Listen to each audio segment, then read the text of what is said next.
5 seconds to go.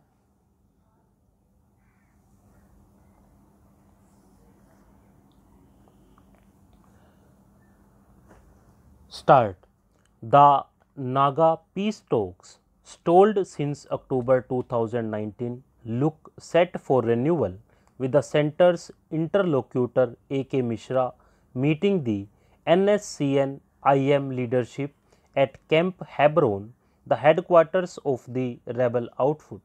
Mishra is scheduled to meet the NSCN-IM leaders, including Movia, members of the state government's core committee, and the Naga National Political Groups NNPG. Last week, Nagaland Chief Minister Mr. Rio, Deputy CM Y. Paton, and the former Chief Minister T.R. Jelang met Prime Minister Narendra Modi and Union Home Minister Amit Shah in Delhi. Though a framework agreement was signed by the centre and the NSCN-IM in August 2015, a resolution has eluded India's longest running insurgency. A ceasefire agreed upon in 1997 has held out despite several ups and downs. Talks were stalled after the NSCN-IM objected to the stance of the then interlocutor R.N. Ravi.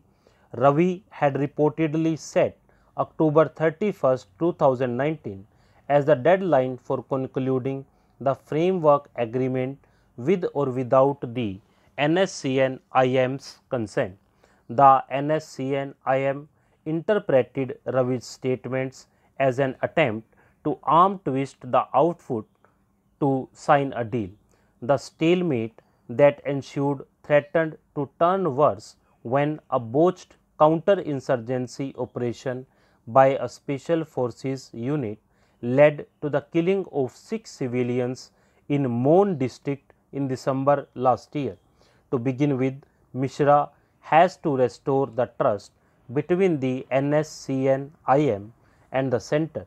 His gesture to visit Camp Hebron, a first by an interlocutor, signals the centre's keenness to take the talks forward.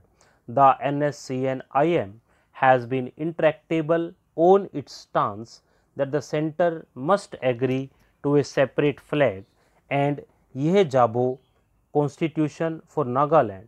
The NSCN-IM is deeply suspicious of the NNPGs, which claim the backing of civil society and have a different view of what the framework agreement entails. In fact, the centre and the NSCN-IM seem to read the framework agreement, especially the parts on sovereignty, differently. In a statement issued on April 10th, the NSCN-IM has sought to interpret the agreement as a document that provides for solutions which will allow India and the Nagas to coexist as two friendly entities under the principle of shared sovereignty.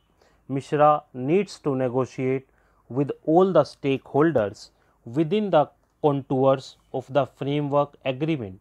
The big challenge will be to persuade the NSCN-IM to abandon maximalist positions and accept a middle ground that will ensure durable peace in the region. The informal meeting at Camp Hebron is a good beginning. Stop.